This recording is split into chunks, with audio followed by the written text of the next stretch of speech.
Wah geng, sebenarnya di tahun 2024 ini lagi kenapa sih ya? Soalnya ada aja gitu berita sedih yang menghebohkan kita semua. Perasaannya dari awal Januari ini tuh kemarin udah beberapa kali kita bawain kasus-kasus message things yang korbannya pada masih kecil. Nah ini kok kayak nggak berhenti-berhenti maksudnya. Nambah lagi nih, satu kasus yang lagi jadi sorotan media-media berita sampai media infotainment pun karena melibatkan anak dari seorang artis bernama Tamara Tiasmara. Buat yang nggak familiar sama Tamara sendiri, kita bahas backgroundnya dulu ya. Karena di sini memang yang menjadi korban kan anak kandungnya tuh, yang di awal tuh penuh kejanggalan dan penuh misteri kejadiannya. Nah, jadi Tamara Tiasmara ini tuh usianya 29 tahun. Sebenarnya dia udah beberapa kali membintangi banyak film, serial TV sampai FTV. Soalnya dia memang terjun di dunia entertain itu semenjak usianya 13 tahun, gengs. Jadi kalau di total-total udah lebih dari 16 tahun ya dia kerja berkecimpung di dunia entertainment. Pokoknya film yang pertama kali dia mainin itu adalah Hantu Ambulans yang ada almarhum Susananya di tahun 2008. Namun memang seringnya itu dia tidak menjadi pemeran utama alias pemeran pendukung, yang mungkin jadinya banyak orang yang tidak ngeh. Setelah beberapa tahun berkarir, di tahun 2017, Tamara ini menikah dengan seorang pria bernama Angger Dimas, yang merupakan seorang DJ sekaligus produser musik. Dan dari pernikahan itu, mereka dikaruniai seorang anak laki-laki, yang diberi nama Raden Adante Khalif Pramudityo atau biasa dipanggil dengan Dante. Setelah Dante lahir, kabarnya Tamara ini vakum dari dunia entertain, karena memilih fokus untuk menjadi full-time mom. Namun sayangnya, pernikahan Tamara dengan Angger itu mengalami keretakan dan tidak bisa dipertahankan. Jadilah setelah 4 tahun bersama, di tahun 2021, keduanya memutuskan untuk pisah. Dan Dante sendiri ikut bersama sang ibu yaitu Tamara. Di awal-awal perceraiannya nih, menurut dari pihak Tamara sendiri ya, bisa dibilang Angger itu masih ada kontribusi dalam memperhatikan tumbuh kembangnya Dante, baik secara waktu, tenaga, dan finansial. Namun makin lama, semua kebutuhan Dante dari A sampai Z semua Tamara yang penuhi. Termasuk biaya sekolahnya Dante yang juga mulai masuk TK. Itu semua Tamara yang menanggungnya. Dan untuk memenuhi semua kebutuhan itu ya, single mom anak satu, Tamara pun memutuskan untuk terjun kembali lagi lah ke dunia acting. Setelah sebelumnya vakum kurang lebih udah 4-5 tahunan. Udah nih, waktu berlalu, Tamara dan Angger pun sama-sama sibuk dengan kehidupan mereka masing-masing. Nah, ini menurut beritanya lagi ya, antara Tamara dan Angger itu sudah tidak ada komunikasi lagi sebagai mantan istri. Jadi misalkan kalau sang ayah tuh Angger kangen sama Dante, pingin ketemu, biasanya Angger bakal ngehubungin HP-nya Dante secara langsung yang memang dia khusus belikan untuk anaknya itu. Jadi sudah tidak lewat perantara sang ibu. Nah, sementara Tamara sendiri itu akhirnya mempunyai sosok laki-laki baru di dalam hidupnya, yaitu pacarnya bernama Yuda Arfandi. Yuda ini juga merupakan duda, gengs. Karena sebelumnya dia dikatakan sudah pernah menikah. Namun, untuk status pernikahannya, itu lagi jadi simpang siur. Maksudnya memang sudah resmi bercerai atau belum? Yang mana kalau belum kan berarti belum bisa dipanggil duda dong. Ini memang salah satu yang lagi diomongin sama media-media yang mengenai statusnya tersebut. Yang jelas dari pernikahan sebelumnya, Yuda ini juga udah punya anak perempuan satu, gengs. Jadi Tamara ini punya satu anak laki-laki dari hasil pernikahan sebelumnya, sedangkan Yuda punya satu anak perempuan dari hasil pernikahan sebelumnya juga. Itu sedikit background dari para orang-orang yang terlibat di sini ya. Nah, kejadian sendiri itu terjadi di hari Sabtu, tanggal 27 Januari 2024. Lagi-lagi, menurut versi Tamara, di hari Sabtu itu dia sudah berjanji kepada anaknya Dante untuk berenang sore hari setelah dia selesai syuting. Ya tapi mungkin waktu itu namanya juga anak-anak ya, Dante ini kayak nggak sabaran gitu kalau harus disuruh nunggu sampai sore. Karena dia pingin berenangnya lebih cepat. Akhirnya sama Tamara, Dante ini di-drop duluan untuk dititipin ke pacarnya si Yuda. Tepatnya di kolam renang di daerah Durensawit, Jakarta Timur. Abis sudah di-dropin,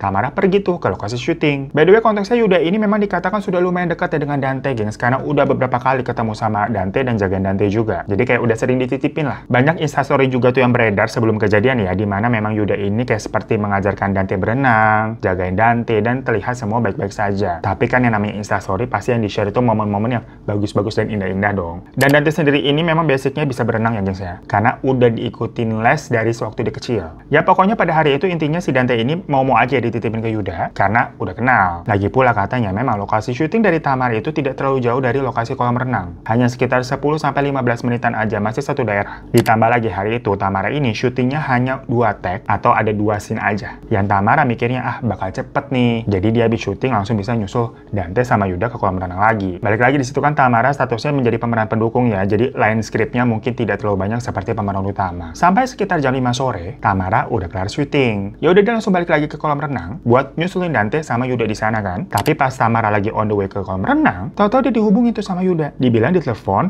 kalau Dante katanya sempat tenggelam dan sekarang kondisinya masih pingsan. Di situ Tamara minta supaya Dante cepat-cepat dibawa ke rumah sakit terdekat. Akhirnya Dante dibawalah ke Rumah Sakit Islam Pondokopi, Jakarta Timur. Dan Tamara juga langsung jadinya ke rumah sakit tersebut. Tapi begitu sampai di rumah sakit, Dante sudah terlihat ada di atas kasur IGD dengan kondisi badan yang membiru. Yang pas dicek jantungnya tuh dengan alat EKG, kondisinya sudah tidak berdetak, gengs. Dan di situ Dante dinyatakan telah setelah Tiada di pukul 6 sore. Tamara mengaku masih nggak percaya. Dia tidak mengira keputusannya menitipkan Dante sebentar kepada pacarnya untuk syuting tuh bisa berakibat seperti ini, sefatal itu. Yang mana sebelumnya kan Dante sehat walafiat. Tapi kok tahu-tahu dalam beberapa jam aja Dante udah nggak ada. Karena Tamara tetap belum bisa menerima keadaan mengenai anaknya, dia pun berusaha untuk mencari second opinion atau second option yang ngomongnya. Maksudnya dia memutuskan untuk pindah ke rumah sakit yang lebih besar lagi. Waktu itu Tamara itu berpikir, Dante ini kan tenggelam ya. Mungkin aja masih ada air yang belum bisa keluar dari tubuhnya Dante yang membuat Dante ini nggak sadar. Tapi ternyata pas dicek di rumah sakit yang kedua yang lebih besar ini, air di hidung dan di tubuh Dante yang biasanya kalau orang tenggelam kan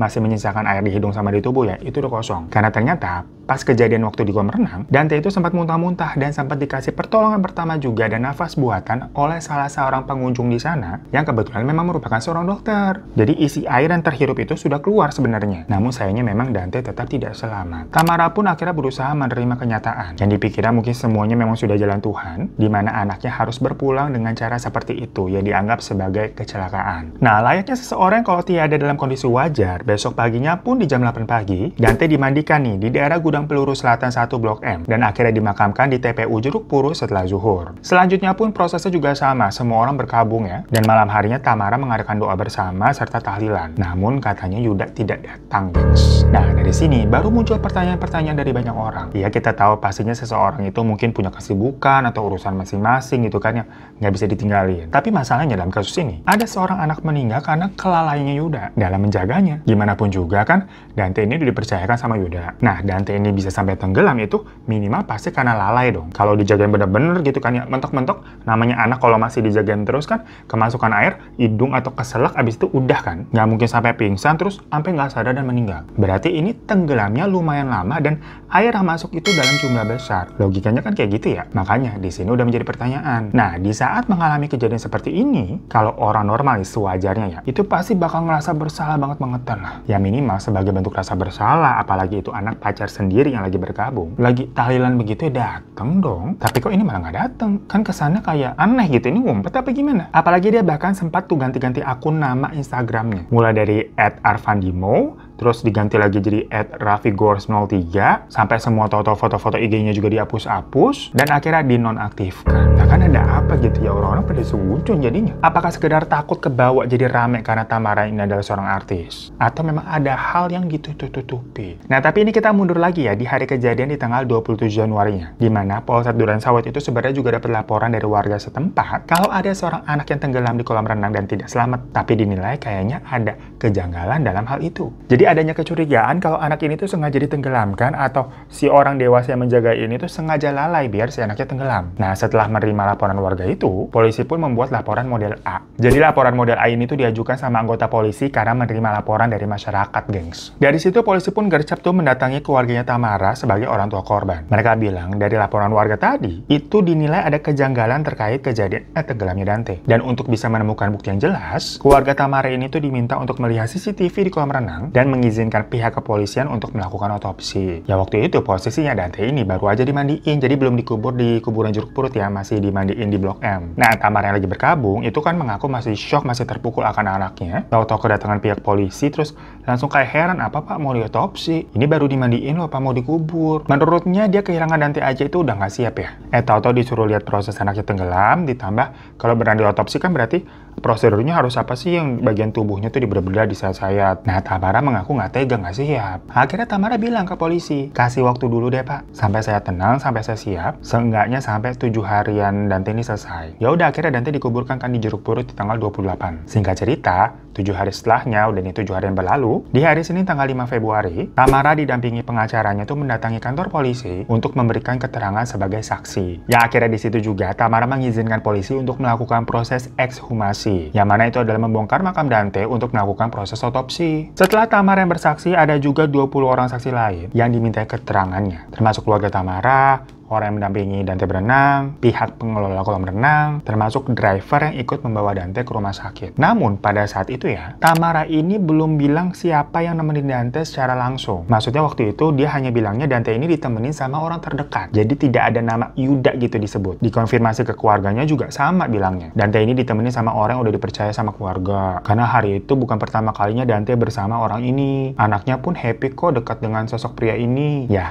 Netizen kita kan tahu sendiri keponya. Pada bingung, emang siapa sih yang dibilang pria yang disebut orang terdekat ini? Kenapa nggak lu gas aja gitu bilang misalkan pacarnya Tamara namanya Yuda gitu kan, ya udah jelas. Sampai-sampai jadinya nih waktu itu, karena belum ada nama Yuda yang tercetus, orang-orang jadi kayak pada tebak-tebakan sendiri siapa orang yang dekat dengan Tamara. Sempat menjadi misteri lah waktu itu. Ya anyway, di hari Selasanya tanggal 6 Februari, atas persetujuan dari Tamara dan mantan suaminya Angger ya, polisi pun melakukan proses ekshumasi itu. Nah, 2 hari kemudian di tanggal 8 Februari, hasil otopsi telah diterima nih sama pihak kepolisian. Tapi memang hasilnya nggak dibacain secara detail sama polisi ya guys ya. Yang jelas ternyata hasil itu tuh sangat berpengaruh terhadap kejadian ini yang awalnya dianggap tidak sengaja menjadi ada unsur kesengajaan. Ditambah lagi adanya bukti CCTV yang membuat publik juga nontonnya, aduh, geleng-geleng kalau udah ada CCTV ya udah nggak bisa ngelak ya. Dimana dari rekaman CCTV itu, peristiwanya terjadi di antara pukul 5 sore sampai setengah 6 sore. Jadi sebenarnya di waktu Tamara ini baru selesai syuting tuh di lokasi. Nah, saat itu Dante terlihat mengenakan pakaian renang berwarna biru bersama Yuda dan ada seorang anak perempuan juga berpakaian renang warna pink. Di sisi lain, situasinya terlihat ada beberapa pengunjung kolam renang, namun posisinya memang kayak agak jauh dari mereka karena kolam renangnya kan luas. Nah, Dante, Yuda, sama anak perempuan tadi itu ada di kolam renang yang memiliki kedalaman sekitar 1,5 meter. Dan semuanya nggak ada yang pakai pelampung. Ya kalau Yuda emang nggak usah ya, pasti kan tingginya nyampe. Ya namun untuk Dante yang masih kecil kan nggak mungkin tingginya segitu. Pastinya bisa tenggelam di 1,5 meter, makanya harus selalu diawasin. Kan logikanya gitu. Nah, terlihat di situ juga pas Dante lagi asik main di pinggir kolam, Yuda itu terlihat tiba-tiba kayak nengok kanan kiri dan deketin Dante. Yang mungkin pada saat itu melihat situasi dulu ya, makanya nengok kanan kiri. Habis itu langsung nyelamin kepalanya Dante ke dalam air selama lebih dari semenit. Nah, mungkin orang-orang di sana itu awalnya melihat kayak orang ngajarin renang gitu loh, gengs. Kan biasanya emang dinyelemin terus dinaikin, nyelemin terus naik gitu kan. Dari CCTV juga terlihat memang keadaan kolam renangnya itu sepi. Cuma ada mereka bertiga di area itu, sementara beberapa pengunjung lain di area sebelahnya. Beberapa kali terlihat Yuda ini kayak nyelupin, naikin, tapi kayak dipaksa gitu loh. Karena Dante-nya pun terlihat sampai gelagapan. Sampai mungkin dirasa Dante ini udah lemas, Yuda pun berhenti buat nyelemin dan akhirnya Dante ini berhasil ke pinggiran kolam. Habis itu baru dinaikin sama Yuda. Tapi di situ Dante udah batuk-batuk, muntah lalu pingsan. Yuda juga terlihat menepok-tepok Dante, tapi Dante tidak merespon. Ya karena udah kehabisan nafas ya pasti kondisinya. Setelah itu Yuda menggendong Dante dan baru minta pertolongan orang sekitar. Dan akhirnya ada pengunjung yang kebetulan dokter tadi tuh yang memberikan pertolongan bantuan. Nah, tapi di sini mirisnya, kejadian itu kan terlihat terjadi di depan anak perempuan berbaju pink. Yang ternyata itu adalah anak perempuan dari Yuda, gengs. Jadi tindakan yang dinilai menghabisi anak orang di tempat umum aja kan udah kayak ngaco ya, udah serem. Lah ini di depan anaknya sendiri, apa kabar dunia? Setelah semua bukti udah terkumpul, Yuda pun akhirnya ditetapkan menjadi tersangka. Dia ditangkap di tanggal 9 Februari, sekitar jam 9 pagi saat dia masih tidur di dalam kosannya. Ya dari situ Yuda ini dijerat pasal berlapis. Dia kena tuh tentang UU Perlindungan Anak, yang ancaman hukumannya aja maksimal 15 tahun penjara. Terus ada juga kelalaian yang mengakibatkan hilangnya nyawa seseorang, maksimal 5 tahun penjara. Dan hal ini dikatakan juga bisa menjadi tindakan berencana yang maksimal hukumannya hukuman mati. Makanya ini kan prosesnya masih didalami ya. Apakah memang ada unsur perencanaan di sini dan tapi motifnya itu juga apa? Kenapa Yuda bisa setega itu ke anak orang, anak pacarnya sendiri, sementara dia juga punya anak perempuan dan dilakukannya pun di depan anaknya. Nah, tapi selain itu, tahu-tahu juga ada cerita-cerita mistis yang terjadi, gengs. Dimana 2 hari setelah kepergian Dante, Tamara dan keluarga ini mengaku sempat mengalami kayak ada hal-hal ganjil di rumah mereka. Yang padahal selama ini rumahnya mah adem ayem. Tapi kok tiba-tiba di tengah malam sering terdengar ada suara-suara berbisik-bisik kayak dari arah meja makan. Yang pas dicek, nggak ada siapa-siapa, kosong. Namun katanya Tamara juga sempat melihat ada gelas di lemari itu tiba-tiba jatuh sendiri. Dan 1 hari setelah kejadian gelas jatuh tadi, besok malamnya tuh Tamara juga mendengar suara berisik di daerah tangga yang seolah ada orang gitu lari-larian di tangga. Ya mana menurut Tamara, semasa hidupnya Dante itu emang suka main di area itu, gengs. Dan hal itu didengar nggak cuma sama Tamara, tapi sama anggota keluarga yang lainnya juga. Lah, jadi teman cerita ya. Tapi gongnya bahkan pernah tiba-tiba pintu kamar Dante kebuka sendiri. Cuma Tamara sama sekali tidak takut dengan kejadian-kejadian yang aneh ini. Dia menganggap mungkin memang itu Dante yang lagi datang pengen main aja. Jadinya malah Tamara itu inisiatif mengumpulkan mainan-mainan kesukaan Dante, terus dipajang gitu kan di atas meja supaya Dante ini memang bisa lebih mudah gitu memainkannya. Karena dianggap Dante itu lagi datang ke rumah gitu loh sebelum 40 harian. Dan Tamara sendiri itu ngerasa bersyukur ya, karena akhirnya tersangka dari kasus tenggelam anak semata wayangnya bisa tertangkap juga. Yang mana sebelumnya kan banyak orang yang menghujat dia tuh. Karena tersebar nih banyak foto-foto saat tahlilan, itu terlihat Tamara seperti kayak baik-baik aja, dan full make up, terus senyum, seperti hari-hari biasa. Ya netizen banyak yang berkomentar kayak nuansanya nggak kayak lagi berduka gitu loh. Ya cuman kan kita tahu juga netizen apa juga dikomentarin. So guys, itu tadi rangkuman dari kasus Dante yang telah menemukan titik terang, di mana akhirnya Yuda lah selaku pacar dari Tamara yang telah ditetapkan menjadi tersangka atau pelakunya. Ya cuma memang penyelidikannya kan masih berlangsung, jadi belum diketahui pasti nih apakah ini tuh sebuah tindakan yang disengaja dan berencana atau tidak. Kita tunggu aja kelanjutannya. Yang jelas semoga pelaku ini dihukum seberat-beratnya dan Dante bisa tenang di surga sekarang ya. Yang kita bingung ya dari kemarin tuh korbannya anak kecil terus yang nggak punya dosa, tapi kalau anak kecil ya surga jaminannya ya. Katanya kan kalau anak kecil itu nanti main-main di sungai gitu ya, di surga ya. Ya terima kasih ya, mohon maaf kalau ada salah-salah kata. Dan sampai jumpa lagi di kasus yang selanjutnya. Terima kasih. Assalamualaikum warahmatullahi wabarakatuh.